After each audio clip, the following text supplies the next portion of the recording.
challenge láre fún gbogbo ẹ̀yin tí ẹ̀ mọ rírì Chief Dr. Sunday Igboho. Ẹ wo bí mo sọ, mo ní gbogbo wa à lè sùn kádẹ̀ kọrí síbì kan náà. Ẹ wò ẹyẹ èèyàn mi, ẹ káàbọ̀ sí kàn ní Odùduwà Voice TV. Bayo Black lórúkọ tèmi.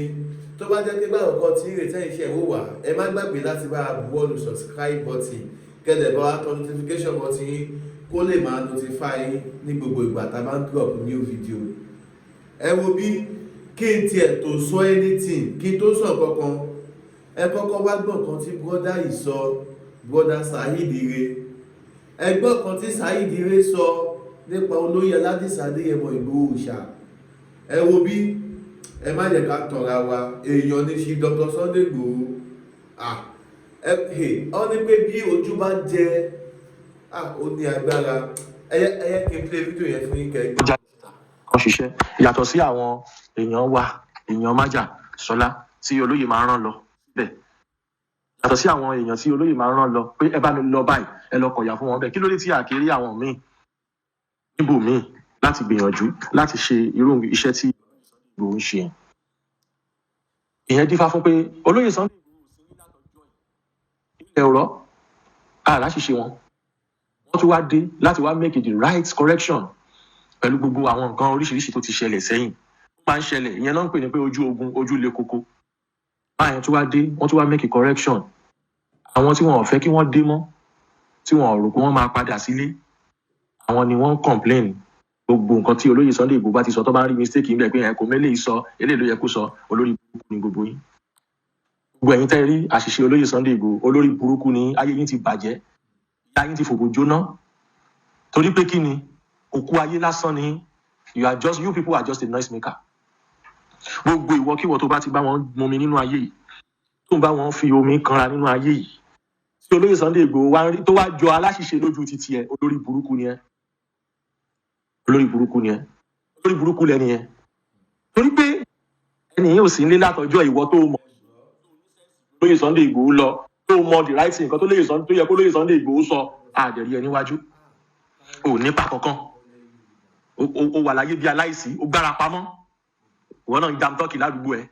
Wọ́n máa dẹ́rù bá àwọn aládùúgbò ẹ̀ báyẹn pálágbára. Gbogbo ẹ̀yin tí ẹ bá ti rí àṣìṣe olóyè Sunday Igboho, olórí burúkú, kódà olórí burúkú ni bàbá yín àti ìyá yín tó bí yín pẹ̀lú. Yọ sọ pẹ̀lú reason tó yẹ kí n sọ dáadáa, màá sọ. Ẹlẹ́ẹ̀kejì, abẹ́ bàbá wa Onírìṣà, ẹ wo ẹ má bínú ti yín o. Ṣẹ́rí bàbá wa ní ẹni tó bá bímọ, lórí lè bímọ, kò ní fẹ́ kọ́mọ ẹ kú. Ṣẹ́rí tí ẹ gbàgbé ọ̀rọ̀ ẹnu, tí wọ́n bá sọ pé lágbájá ni bàbá ẹ, lágbájá ni bàbá ẹ, iṣẹ́ àti wà ló máa jíwèé bàbá tó bí mi fún mi. Bàbá mi wà tó yẹ pé ó lè jẹ́ òun gan ni biological father ẹ gan. Ẹ pé tó bá fẹ́ já sínú nọ́mbà ẹ tó bá lè já sí kó já sí ni o. Ọmọ má pa mí bó bá fẹ́ para ẹ kó para ẹ. Ẹlòmíín dẹ̀ wà tó yẹ pé kò ń ṣe biological father èèyàn. Àbí kí n sọ pé bóyá biological father látòdì ọ̀run wá, torí ọ̀tọ̀ ni biological father tó bíyàn, ọ̀tọ̀ ni biological father látòdì ọ̀run wá. Àwọn father kan wà bẹ́ẹ̀ tí ẹ pọ́ náà ló rọ̀ sí ẹ pé bàbá ẹ lélẹ́yìí, ọ̀tọ̀ lẹ́ni tó fokó bí ẹ, ọ̀tọ̀ bàbá ẹ lélẹ́yìí. Bàbá wa Onírìṣà, ẹ fi hàn yín pé nínú ìwà yín àti ṣe yín, ẹ fi hàn pé ẹ̀yin lẹ bí wa. Ẹ fi hàn, bàbá mi fi hàn, ó yàtọ̀ síra wọn. Ó yàtọ̀ síra wọn gidigidi gan. Mi ò fẹ́ mọ nǹkan kan tẹ́lẹ̀ nǹkan kan fẹ́ sọ máa yẹn, ó gé ní àtì mi. Bàbá yẹn gé ní àtì mi o. Wọ́n gé ní àtì mi. Ẹlẹ́ẹ̀kejì, àwọn abẹ bàbá wa wá dé. Wọ́n abẹ bàbá wa wá dé. Nǹkan tó ṣẹlẹ̀ sí Télú tó fi ṣe wọ́nranwọ́nran. Ṣẹlẹ̀ sí Ràṣídì tó fi dorí wọ́nranwọ́nran. Màá ṣàlàyé fún yín.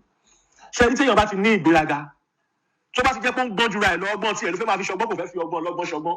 Ṣẹ́ni irú ẹni yẹn á máa ṣìwà wù. Mo bá sọ̀rọ̀ kì í ṣe ẹ̀yin o bàbá. Ṣẹ́ni bàbá wa wá dé. Aláàfin tìlú Ọ̀yọ́, tó bá jẹ tìlú bá rójú wá dárúkọ ẹ̀, ọba tó bá wá jẹ tìlú ò bá rójú wá dárúkọ ẹ̀. Ìlú Ọ̀yọ́ dọwọ́ yín, ó dọwọ́ Olódùmarè. Ẹ wo ṣé kìí sòótọ́ ọ̀rọ̀ kan fún yín? Ẹ má bá ẹ́míà kankan ṣọ̀rẹ́ mọ́. Àwọn ẹ́míà àwọn sọ̀tánì, àwọn ẹ́míà tó ń pe àwọn ẹ́míà sọ̀tánì yẹn, olórí burúkú ni wọ́n, ẹ má bá wọn ṣọ̀rẹ́ mọ́. Ẹ lose that. Ṣé rí ọpọlọ tí wọ́n, mo tún fẹ́ tún ọ̀rọ̀ yìí sọ lẹ́ẹ̀kan sí. Ṣé rí ọpọlọ tí wọ́n dá fún Àfọ̀njá ní ìlú Ìlọrin náà ló ń dá fún gbogbo ẹ̀yin tó ní kẹ́ máa bá wọn ọmọ ìyá. Àṣírí òṣò fọjọ́ kan jí láàárọ̀ kó ṣàdúrà fúnlẹ̀ Yorùbá rí. lẹ́yìn kó máa bú gbogbo àwọn kábíyèsí tán ti jẹ tí wọ́n ti because ṣe ní tá a bá ń sọ̀rọ̀ Ṣàngó Odùmarè ló mọ ibi tí Ṣàngó ti wá àwòkọ́ṣe ẹ̀ làwọn tó dé adé ní Ṣàngó fúnra rẹ̀ Ṣàngó ò farahàn fẹ́nìkan òun ló fi di pé wọ́n sì ń rí wọn ránṣẹ́ dè ní béèyàn bá jalè níbì kan wọ́n bá sọ pé ta ló jí kínní tí èèyàn ọ̀rẹ́ nìkan kan jẹ́wọ́ lọ́dọ̀ Ṣàngó Olúkòso á fa ẹni náà jáde. All those our ancestors they are real. Wọ́n bá jalè yín tàbí tó ṣe tẹ́wọ́n tó jẹ́ pé nǹkan yẹn pa yín lára sí ìṣe nǹkan kékeré o tó jẹ́ pé nǹkan yẹn ṣàkóbá fún ìrandíran tí wọ́n wá mẹ́ni tó gbé kinní yẹn wọ́n bá bẹ ògùn láká ayé lọ́wọ́ ẹ̀ á gba ènìyàn jáde á gbarí. So àwòkọ́ṣe wọn làwọn bàbá wa tí à ń pè ní Ògún lórí àlééfà tó ti wárí àwòkọ́ṣe wọn náà. There is something body cannot explain. Pé nǹkan tó ti wà tipẹ́tipẹ́ tó dẹ̀ ṣe wà dèní tó dẹ̀ ṣe wà dọ́là ẹni tó lè sọ̀tọ̀ wọn. Wọ́n ti ní bọ́n ṣe jẹ́ ìránṣẹ́ Elédùmarè ni. Yóò wá kú wọn wọlé. Láwọn tó jẹ́ àwòrán wọn níbí wọn wọlé ni. Kò ti yẹ ká mọ̀ yín pé Ọlọ́run ọba Elédùmarè ó pọ́n àwa máa adúláwọ̀ lé gan. Fún wa ní nǹkan tá a máa rí gbójúlé bọ̀ tá a mọ̀ yìí. Àwọn òyìnbó tó. Ṣé ẹ gbọ́rọ̀ báyìí? Ṣé ẹ rí i pé gbogbo wa lè sùn ká kọ́rí síbì kan náà? Ṣé ẹ gbọ́ ohun tí Saheed Ire tó fi bẹ̀rẹ̀ ọ̀rọ̀ ẹ̀? Pé kí ló dé tó já sí pé tí nǹkan bá ṣẹlẹ̀ ní ilẹ̀ Yorùbá nínú igbó àti níbikíbi tí Chief Dr. Sunday Igboho bá ti lọ síbẹ̀ fún ara wọn tàbí kí wọ́n organize àwọn èèyàn láti yọjú síbẹ̀ láti lọ rescue àwọn ènìyàn, kí ló fà á tó já sí pé a kì í rí ẹnikẹ́ni ní ilẹ̀ Yorùbá tó máa yọjú. Ó tún wá mẹ́nu bà àwọn tó ń bú Chief Dr. Sunday Igboho, irú èèyàn tí wọ́n bú Chief Dr. Sunday Igboho jẹ́. Ó ti ṣàlàyé gbogbo ẹ̀ la máa tún pẹ́rẹpẹ́rẹ fún yín lórí ètò lẹ́nu. Ẹ jẹ́ ìdọ́dọ̀ Prophet Ṣóyè Táíwò mò ń bọ̀.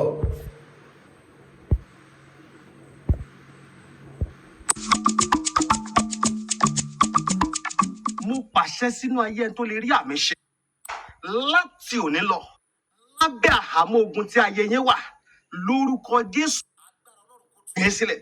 Dádì àti mọ́mì, Olúwa rán mi sí yín sà. Kí ló ń tẹ̀ ńlá kọjá tó dàbí pé ẹ rò pé kò sí ọ̀nà àbáyọ mọ́?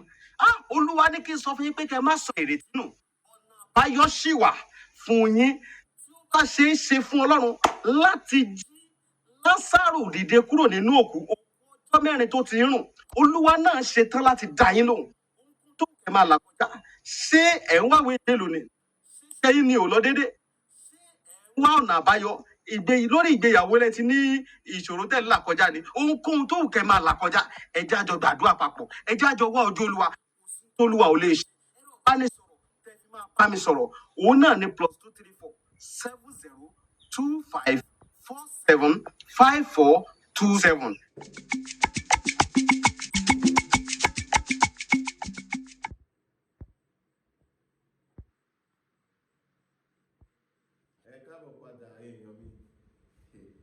Ṣé ẹ rí ilẹ̀ Yorùbá yìí á túra á dẹ gbogbo wa lára láṣẹ Elédùmarè. Ẹ̀yin náà ẹ ṣáà ti gbọ́rọ̀. Ká má tọra wa, ìfẹ́ bàbá wa Onírìṣà ó tún wá lékan sí i lókun àyà ọ̀pọ̀lọpọ̀ ọmọ Yorùbá. Ẹni kí ló fà á? Látàrí ìgbésẹ̀ tí bàbá gbé. Torí pé kí ni ní kété tí olóyè Aládìsá ọmọ Adéyẹmọ Ìgbòho Òòṣà tí wọ́n ti realize pé àwọn sọ àwọn nǹkan kan sí Aláàfin tí ò yẹ kó rí bẹ́ẹ̀, bàbá yìí ṣe kí ni? Bàbá yìí tẹ ọkọ̀ létí, ó di Ilé Ifẹ̀. Chief Dr. Sunday Igboho dé Ilé Ifẹ̀ o, wọ́n tọrọ àforíjì lọ́wọ́ Aláàfin, lọ́wọ́ Ọ̀ọ̀ni ti Ilé Ifẹ̀. Lẹ́yìn tí wọ́n tọrọ àforíjì tán lọ́wọ́ Ọ̀ọ̀ni ti Ilé Ifẹ̀, bàbá tún bá Chief Dr. Sunday Igboho tún bá ó ní agbára. Ẹ wo bí mo sọ fún yín pé kí ni Chief Dr. Sunday Igboho ṣe fọwọ́ kọ́ sẹ́yìn ní ilẹ̀ Yorùbá yìí. ẹgbọ́n kan tí Saheed Ire sọ lẹ́ẹ̀kan sí ẹgbọ́n. Kí ló dé tó fi jẹ́ pé tí olóyè Sunday Igboho bá ti sí nílé, tí àwọn Boko Haram bá ti ṣe àṣemáṣe, tí àwọn ará agbègbè yẹn bá ń pariwo pé ẹ gbà wá, a kì í rí àwọn akọni kankan wọ́n jáde síta ṣiṣẹ́ yàtọ̀ sí àwọn èèyàn wa májà sọlá tí olóyè máa rán lọ síbẹ̀ yàtọ̀ sí àwọn èèyàn tí olóyè máa rán lọ pé ẹ bá mi lọ tí àkírí àwọn míì níbòmíì láti gbìyànjú láti ṣe irú iṣẹ́ tí olóyè Sunday Igboho ń ṣe yẹn. Ìyẹn dífá fún látọjọ́ yìí ẹ̀rọ aláṣìṣe wọn wọ́n tún wá dé láti wá make the right correction pẹ̀lú gbogbo àwọn nǹkan oríṣiríṣi tó ti ṣẹlẹ̀ sẹ́yìn. Ó máa ń ṣẹlẹ̀ ìyẹn náà ń pè ní pé ojú ogun ojú le koko. Báyẹn tún wá dé wọ́n tún wá make a correction. Àwọn tí wọn ò fẹ́ kí wọ́n dé mọ́ tí wọn ò rò pé wọ́n máa padà sílé àwọn ni wọ́n ń complain. Gbogbo nǹkan tí olóyè Sunday Igboho bá ti sọ tó bá ń rí mistake kò mẹ́lẹ̀ sọ eléyìí yẹ kó sọ olórí burúkú ni gbogbo. Gbogbo ẹ̀yin tẹ́ rí àṣìṣe olóyè Sunday Igboho olórí burúkú yín ti bàjẹ́ ìyá yín ti fòbò. Ṣé ẹ ti gbọ́ báyìí wípé ẹnikẹ́ni tó bá ti ń sọ̀rọ̀ nípa àṣìsọ àbí àṣìṣe olóyè Aládìsá Adéyẹmọ Ìgbòho Òòṣà, Saheed Ire ti jẹ́ kó yé gbogbo ọmọ Yorùbá báyìí wípé irú ẹni bẹ́ẹ̀ ọ̀tá ìlọsíwájú ilẹ̀ Yorùbá ni. Lára àwọn ẹni tí nǹkan tí Chief Dr. Sunday Igboho ń ṣe tó ń bí nínú tó jẹ́ ọ̀tá ọmọ Yorùbá, àwọn aríjẹ nídìí màdàrú, irú àwọn ẹni bẹ́ẹ̀ ni wọ́n máa ṣọ́ àṣìsọ olóyè Aládìsá Adéyẹmọ Ìgbòho Òòṣà. Kò yẹ kó rí bẹ́ẹ̀, ẹ tẹ̀síwájú. Torí pé kí ni òkú ayé lásán ni you people are just a noise maker.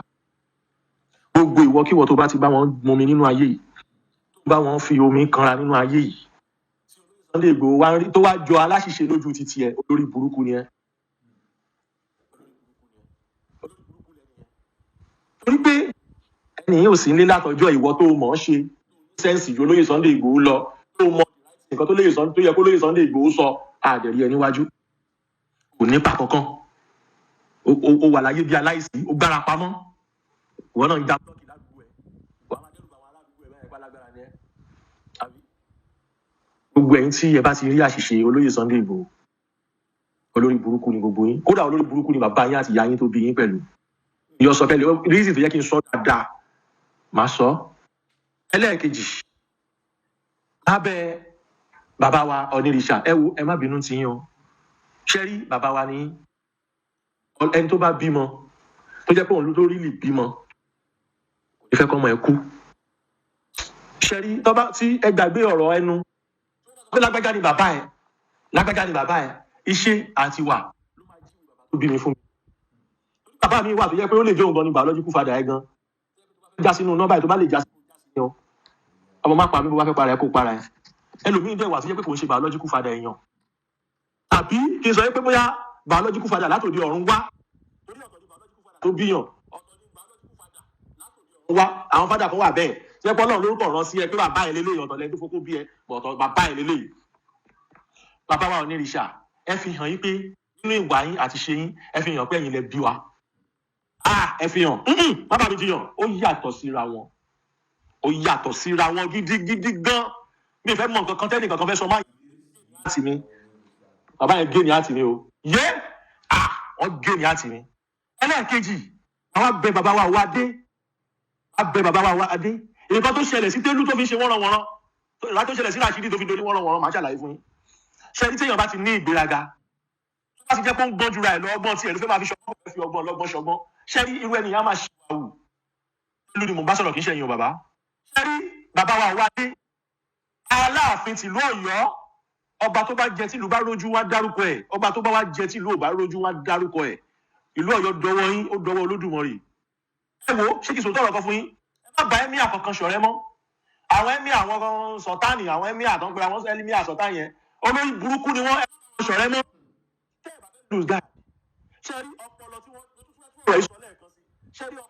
dá fún Àfọ̀njá nílùú Ìlọrin náà ń dá fún gbogbo ẹ̀yin tán ní kẹ́ máa bá àwọn ọmọ ìyá yín jà yìí. Ràṣídì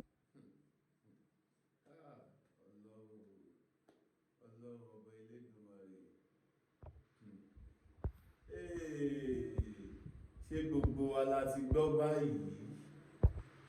Ṣé gbogbo wa la ti gbọ́? Ó ti ní kí wọ́n ti gba bàbá wa láàfin Ọ̀yọ́, wọ́n ti gbà wọ́n lámọ̀ràn pé kọ́ má bá àwọn ọba ilẹ̀ Haúsá ṣe. Bọ́dà Saheed Ire àwọn náà ni wọ́n gbà wọ́n ní àmọ̀ràn bẹ́ẹ̀ o. So ẹ̀yin èèyàn mi, ẹ bá mi share fọ́nrán yìí, ẹ bá mi share fọ́nrán yìí, ẹ káàbọ̀ sí ìkànnì Odùduwà Voice TV. Àwa báyìí náà ni a máa bẹ láṣẹ Elédùmarè. Mo kí bó tẹ fún òní òní fọ́ bẹ́ẹ̀ náà ni etí tẹ fi ń gbọ́ mi, etí náà ò ní di láṣẹ Elédùmarè. Mo sọ ìmúdúró náà, ó tún dijọ́ mi ìjọ mi.